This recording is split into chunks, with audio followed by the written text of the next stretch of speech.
제가 매우 합리적으로 진행을 하고 있고요. 김원희 의원은 뭘 설명해 주시냐면요. 기재부에서 이렇게 하나를 터놓으면 여러 개 또 특례 조항 때문에 곤란하지 않겠냐 이런 이견이 있는 거예요.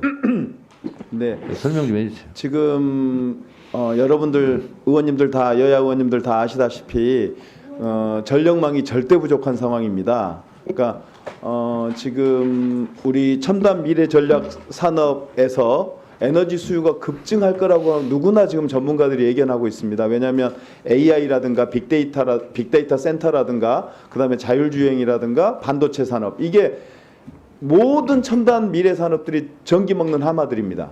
근데 문제는 전기를 생산할 수 있는 재생에너지를 생산하는 준비도 굉장히 지금 부족하고 어렵사리 만들어진 전기를 육상으로 올려서 전기가 필요한 곳으로 보내야 되는데 송배전솔로가 절대적으로 부족합니다. 특히나 광주 전남을 비롯한 호남 지역은 이미 개통 포화 지역으로 선언이 돼서 31년까지 새로운 발전 사업에 대해서 허가를 중단한 상태입니다. 이건 무슨 얘기냐면 에너지를 광주 전남 주로 서남권에서 주로 해상풍력이 만들어질 건데 이 만들어진 재생에너지를 서울 전기가 필요한 서울, 경기, 인천으로 보내줄 수 있는 개통이 없다는 겁니다. 그래서 이 개통을 만들 때 이 가공선로가 진행되는 곳에 분명히 이제 어느 마을을 지나게 될 거 아닙니까?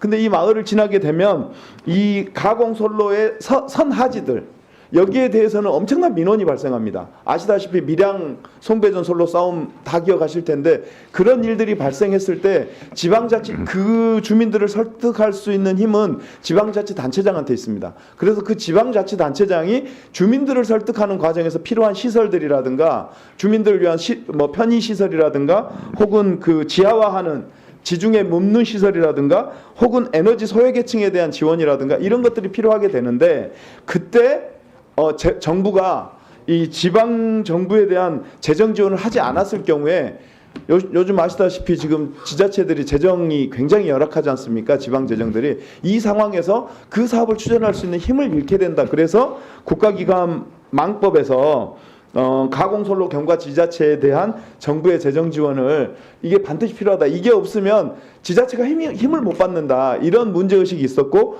여야가 그 문제의식에 대해서 동의하였고 그때 박형수 의원님 그다음에 고동진 의원님 그다음에 저 서철민 의원님인가? 그다음에 이런 분들이 여당 의원님들도 적극적으로 그 문제의식에 대해서 동의해줬고 네, 알았고요. 네, 전체 회의에서도 통과가 됐다고 그리고 말씀드립니다. 그 고준위 방사능 폐기물법 네. 이런 부분은 어떤 점이 좀 만약에 반대하는 분이 있다면 그럼 반대한 내용이 뭘까요?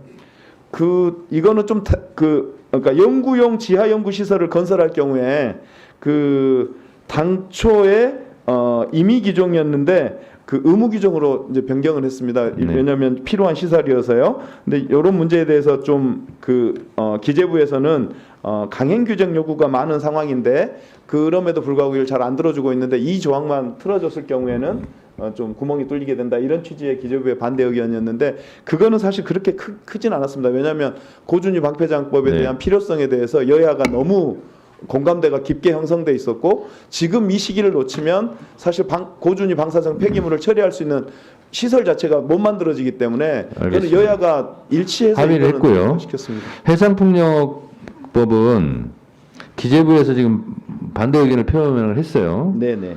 예타 면제 규정에 관해서 여기만 예외적으로 특혜적으로 하는 건 곤란하지 않냐 이런 건데 그것도 논의됐을 거 아니에요. 예, 방금 말씀드린 아까 앞단에서 미리 말씀드렸는데요. 에너지가 지금 에너지 수요는 어마어마하게 폭증하고 있는 반면에 에너지를 생산해내는 발전 시설은 굉장히 지금 부족한 실정이고 이 발전 시설에서 어렵게 만들어진 전기가 서울 경기로 올라오는 전력망이 절대적으로 부족한 상황이어서 그런 사업을 힘있게 해나가려면 예비타당성 면제 조항이 좀 필요하다. 왜냐하면 그런 사업을 해나갈 때 있어서 이 모든 것들을 다 기재부에 이런 동의를 받게 된다면 시간이 그만큼 소요가 되잖아요. 이거는 시급을 다투는 문제거든요. 사실은 지금 에너지 대전환 시대와 첨단 에너지 전쟁이 반도체 전쟁이 벌어지고 있는 이 상황인데 이 시기를 놓치면 안 된다. 그래서 이제 좀 속도 있게 사업을 속도 있게 진행하기 위해서는 예타 면제 조항이 필요하다는 거였고, 그리고 또 하나는 이 사업이 대체적으로 민간에서 진행하고 있습니다. 그 해상풍력 사업을 다 민간에서 진행하고 있는데 저희들은 좀 걱정이 있습니다. 에너지 안보 측면이라든가 혹은 이럴 때 공공에너지 분야도 필요한데 공공에너지가 너무 부족하다. 왜냐하면 지금 민간에서 너무 주도하기 때문에요. 그래서 그러면 공공에서 이 사업을 추진해 나가야 되는데 한전은 이 사업을 못합니다. 법상. 그래서 한전 자회사들 남동발전이라든가 이런 데서 참여를 하는데 이 그 에너지의 공공성 강화를 위해서 에너지 발전 자회사들이 참여하는데 이번에도 그 신안에 있는 우이 발전 사업이 남동발전이 예타 통과를 못해가지고 사업이 아주 공공에 처해졌습니다. 네, 알겠습니다. 그래서 예타를 면제할 조항이 있어야 예. 사업의 속도 문제라든가 자금 마련이라든가 이런 거에서 속도를 붙일 수 있고 사업의 완성도를 높일 수 있다. 이런 취지에서 여야가 공히 합의한 네. 사항입니다. 예타 기준으로만 하면 이제 뭐 강원도 같은 경우는 철도 하나 도로 하나 넣는데도 예타상 못 하거든요. 그런 경우는 공익적 관점에서 예타를 면제해 줄 수 있는 그런 게 필요하다고 그러는데 하나만 더 여쭤볼게요. 네. 어제부터 계속 문자가 날라오고 있는데 알고 계시죠? 이런 거예요. 이거에 대해서 해명 좀 해주시기 바랍니다. 해상 풍력의 해외 자본 잠식과 민영화, 30여 개 인허가 절차 간소화. 이래서 생태 파괴가 된다는 거예요. 네. 30여 개 인허가 절차를 간소화하는 법안입니까? 네, 그렇습니다. 지금 현재 해상풍력은 10개 부처 29개 인허가 과정으로 흩어져 있습니다. 네. 그러다 보니까 평균 6년에서 7년 정도가 소요되는데요. 이 사업, 이 해상풍력 발전법이 통과가 되면 32개월 정도죠? 네. 32개월 정도로 단축이 돼서 이 사업이 굉장히 속도 있게 진행될 거로 저희들은 예측하고 있습니다. 그래서 그거는 단점이 아니라 장점일 것 같고요. 생태계가 이제 파괴된다라고 하는 문제 의식에 대해서 일정 부분 동의합니다. 왜냐하면 그 공사를 하는 동안에는 어쩔 수 없이 생태계가 어느 정도의 피해가 있죠. 그렇지만 지금 지구 온난화 때문에 벌어지고 있는 이 수많은 문제들을 빨리 조속히 해결하려면 지금 석탄이나 석유를 떼는 이 탄소 에너지에서 무탄소 에너지로 전환, 탈탄소 에너지로의 전환이 정말 필요하거든요. 그래서 빨리 전환하기 위해서는 약간의 불가피성이 있다 이런 말씀 드리고 네. 그렇게 해서 무탄소, 탈탄소 에너지를 만들어내야만 더 이상의 생태계 파괴가 없다. 지구 파괴를 막을 수 있다. 이런 절박한 마음에서 이 법이 됐다는 점을 말씀드리겠습니다. 자, 그러면 결국은 이 얘기는 이거거든요. 우리가 해상풍력을 활성화시키자 하는 거는 무탄소, 탈탄소, 지구 환경을 오염시키는 것을 막기 위해서 하는 건데, 그래서 생태 파괴를 막자는 건데, 그렇게 해서 하는 해상풍력이 오히려 생태 파괴를 하고 있다.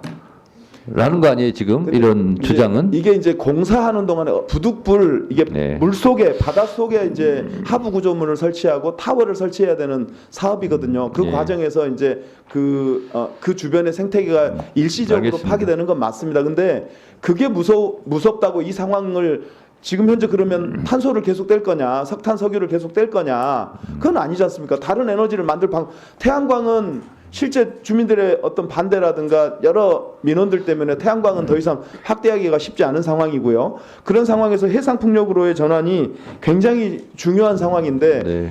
그 구덕이 무서워서 장을 못 담글 수는 없다. 약간의 피해는 각오하고 더 큰 아니, 피해를 그러니까 막기 위한 게 필요하다. 이런 그렇다기보다는 그래서 아까 박희승 의원께서 하위 법령을 그러저런 민원이나 반대 목소리도 잘 감안해서 네. 시행령을 잘 해서 될 수 있으면 그런 원성이 없도록 잘 하자, 잘 해라 이렇게 취지를 얘기했거든요. 그거는 그 법안의 19조인가에 민관협의체를 구성하도록 되어 있습니다. 예. 민관협의체 구성해서 주민들의 이해와 요구를 충분히 사전에 발전지구를 지정하기 전에 주민들의 이해를 담을 수 있도록 법안이 준비되어 있다는 말씀드립니다. 알겠습니다. 네, 이 정도면 된 것 같습니다. 다른 분들 뭐